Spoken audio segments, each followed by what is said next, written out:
Assalamualaikum warahmatullahi wabarakatuh. Sebelumnya, kami dari kelompok 7 kelas A akan menyampaikan langkah-langkah bagaimana cara mengakses eh, segmen gunakan aplikasi Bioedit. Sebelumnya, perkenalkan, saya Abdullah Salim dengan NIM terakhir 1017 dan rekan saya.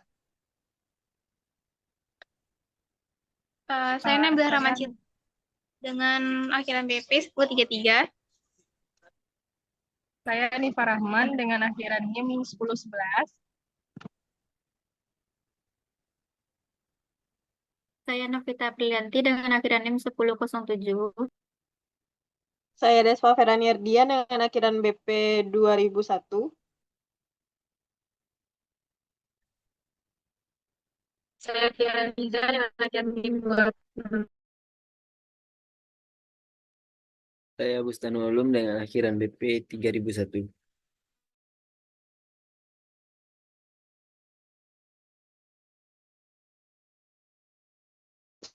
Baik, untuk langkah pertama, yaitu bagaimana cara kita untuk membuka aplikasi dan memasukkan filenya, itu akan disampaikan oleh Bustanul Ulum. Pada Ulum 1 dan 4 dipersilakan. Baik, terima kasih moderator. Baik, di sini kita langsung saja. Pertama-tama kita langsung saja masuk ke aplikasi segmen. Nah, di sini sudah dapat teman-teman lihat. Nah, di sini ada beberapa di taskbarnya ada beberapa pilihan. Itu ada file, ID, sequence, counting, project dan juga help. Nah, kita memilih yang itu pada bagian sequence, lalu pilih add one. Nah, lalu ubah file of type menjadi ABI di file wo. Lalu masukkan file yang uh, mau kita cari. Lalu open. Nah, selanjutnya kita pilih lagi sequence, lalu pilih add one. Nah, lalu kita ubah lagi ke ABI. Setelah itu pilih yang sequence yang reverse. Jadi kita nggak boleh kebalik. Jadi kita pilih terlebih dahulu itu yang forward, baru reverse. Nah, selanjutnya kita klik counting, itu klik 2 kali. Nah, maka akan muncul tampilan seperti yang dapat teman-teman lihat seperti di Zoom ini. Nah, di sini itu dapat melihat gimana gambarnya atau strukturnya atau bagaimana uh, sitosin, adenin, guanin, dan juga timinnya. Uh,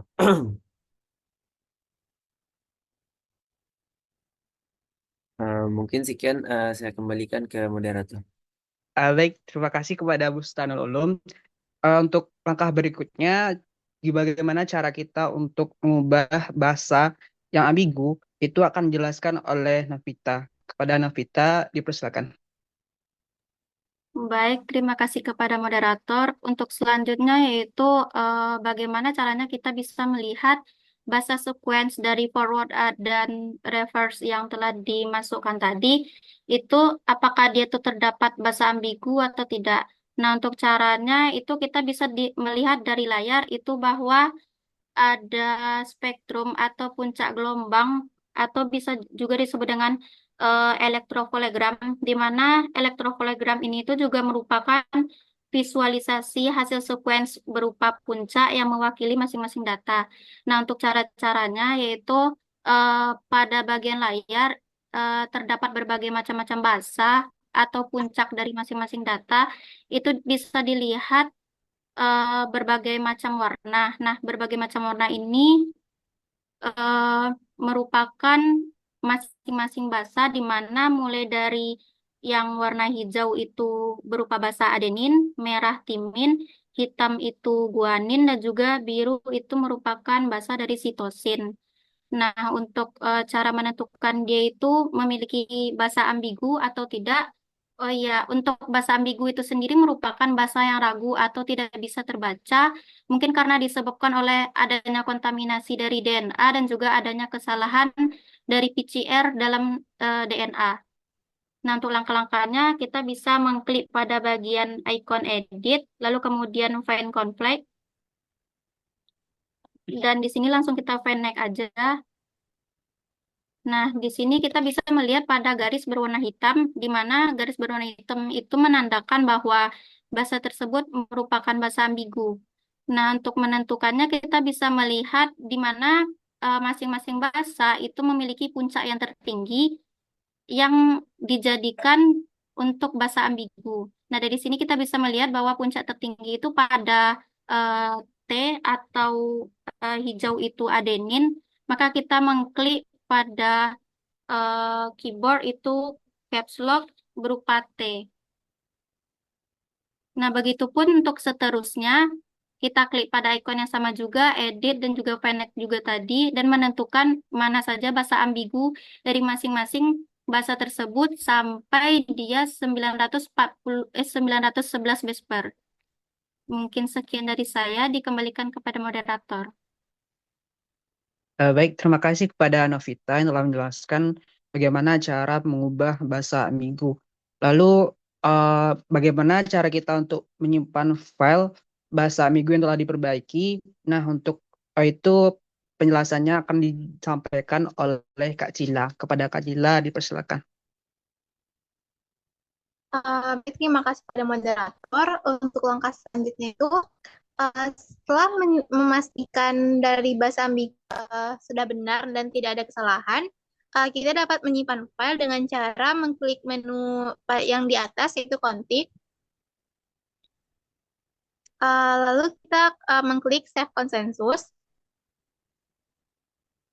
single file.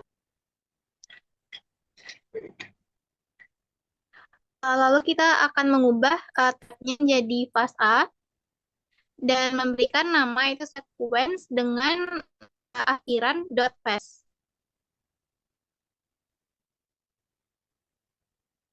Lalu mengklik save. Itu saja, diserahkan kepada moderator. Baik, terima kasih kepada Kak Cila yang telah menjelaskan bagaimana cara kita menyimpan file dari bahasa ambigu yang telah diperbaiki. Selanjutnya, eh, bagaimana cara kita mengakses file bahasa ambigu yang telah diperbaiki tadi ke aplikasi Bioedit. Nah, untuk itu akan disampaikan oleh Rani. Kepada Rani, dipersilakan. Terima kasih kepada moderator. Selanjutnya saya akan menjelaskan bagaimana langkah kita untuk membuka file yang sudah disimpan dari segmen ini di BioEdit. Yang pertama adalah membuka aplikasi BioEdit. Lalu untuk membuka file, klik yang kiri atas yang ada gambar file. Terus open.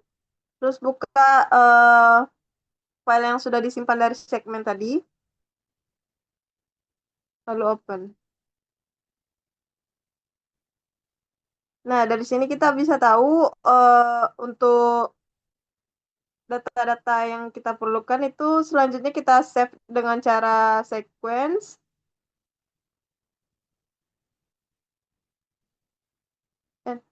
Edit. Lalu copy sequence to clipboard atau FASTA format. Selanjutnya itu untuk mencari data yang sesuai di NCBI akan dilanjutkan oleh rekan saya. Saya kembalikan kepada moderator. Baik, terima kasih kepada Rani yang telah menjelaskan langkah cara pengaksesan aplikasi Bioedit.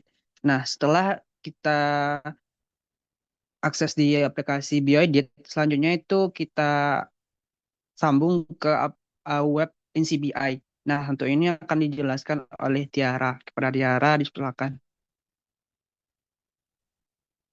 Baiklah, terima kasih kepada moderator. Selanjutnya yaitu kita membuka web NCBI Blast. Nah, kemudian sequence sudah kita copy tadi. Kita masukkan ke Nucleo 13.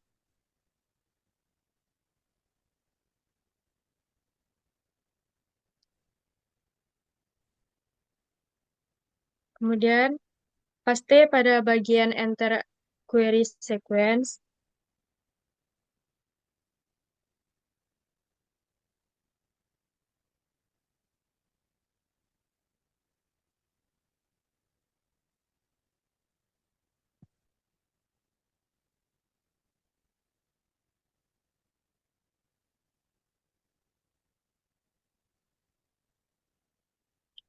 Kemudian kita enter query sequence. Untuk bagian atasnya, hapus, kemudian klik blast.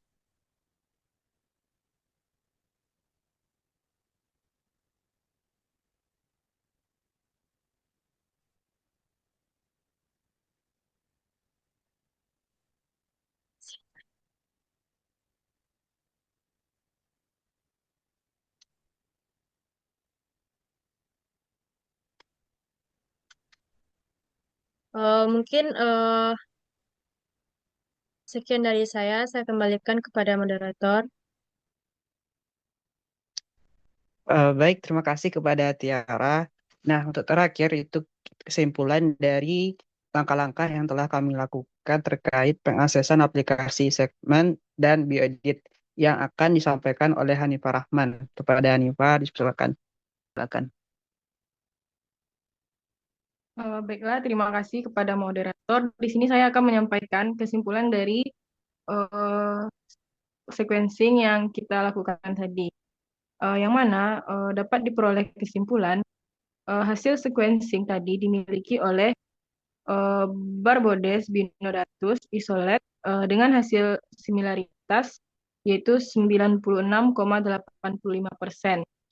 Yang mana untuk tingkat ketelitian ini akan tinggi apabila hasil similaritas diperoleh di atas 90%.